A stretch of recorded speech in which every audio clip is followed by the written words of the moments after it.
berkuasa. Jikapun Ganjar menjadi presiden, Jokowi akan tetap berat berhadapan dengan tuntutan rakyat atas hutang dan beban berbagai kebijakan politiknya. Ganjar Pranowo yang berada di bawah kendali Megawati potensial melepas Jokowi tanpa perlindungan. Itu jika Ganjar sebagai pemenang. Nah, jika ternyata Anies Baswedan yang justru menjadi presiden, maka lebih celaka lagi bagi Jokowi.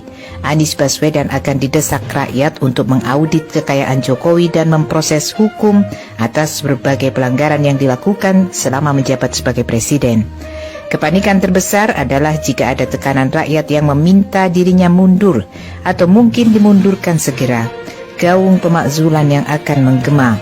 Manuver politik menuju 2024 yang dilakukan Jokowi semakin tak terkendali, bergerak di antara usaha menyingkirkan Anies, merebut kembali kendali atas Ganjar, serta mengobati dan memulihkan kepercayaan pengkhianatan kepada Prabowo. Berbagai manuver tak terkendali akan menjadi bumerang, menggali kuburan sendiri untuk mengisinya lebih cepat. Blunder politik akan mempertajam perpecahan internal di lingkungan istana. Publik sudah tahu dan bisa membaca antara Megawati dan Jokowi sebenarnya tidak akrab. Begitu juga dengan partai koalisi yang sedang bergerak sendiri-sendiri mencari posisi. Ketaatan pada Jokowi hanya basa-basi. Ketika mengumpulkan partai koalisi di istana, ia menyatakan tidak melanggar konstitusi karena bertindak sebagai politisi. Ia lupa jika sebagai politisi memanfaatkan fasilitas negara itu yang disebut melanggar konstitusi, masuk kategori perbuatan tercela yang menjadi elemen untuk impeachment. Manuver terdekat Jokowi adalah Musra Relawan 14 Mei 2023 di GBK Senayan, disebut sebagai puncak kebingungan Jokowi. Mendukung Ganjar sebagai capres itu pertanda Jokowi sudah sesak nafas berada di bawah arus kuat komando Megawati, pemilik Ganjar Pranowo. Jika semangat mendorong Projo agar mendukung Prabowo, maka itu indikasi bahwa perpecahan elit politik istana sudah semakin nyata.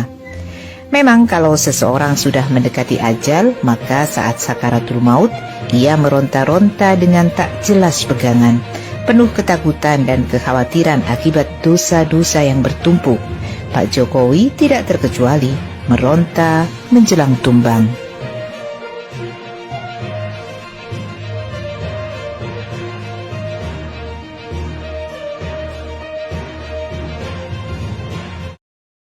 Akhirnya mengaku Polda Jawa Tengah sogok rektor puji-puji Jokowi demi suara 02 gini amat. Edian. Apa yang dilakukan oleh oknum di Polda Jawa Tengah itu adalah satu bentuk tindakan yang di luar tugas dan fungsi kepolisian sebagaimana diatur dalam Undang-Undang 2002. Bahkan bisa dikatakan tindakan tersebut adalah tindakan politik. Karena tidak ada tugas di dalam Undang-Undang Polri nomor 2 2002, kepolisian itu ditujukan untuk menanyakan kepada rektor tentang pemerintah itu baik, tidak bisa, karena itu tidak menjadi bagian dari tugas kepolisian. Dan pertanyaan itu kepada rektor sesungguhnya adalah tidak bisa dilihat dalam ruang yang kosong. Itu bagian dalam ruang politik di mana upaya untuk merespon adanya akademisi-akademisi yang mengkritisi terhadap rezim pemerintahan ini, di mana demokrasi mengalami kemunduran. Saya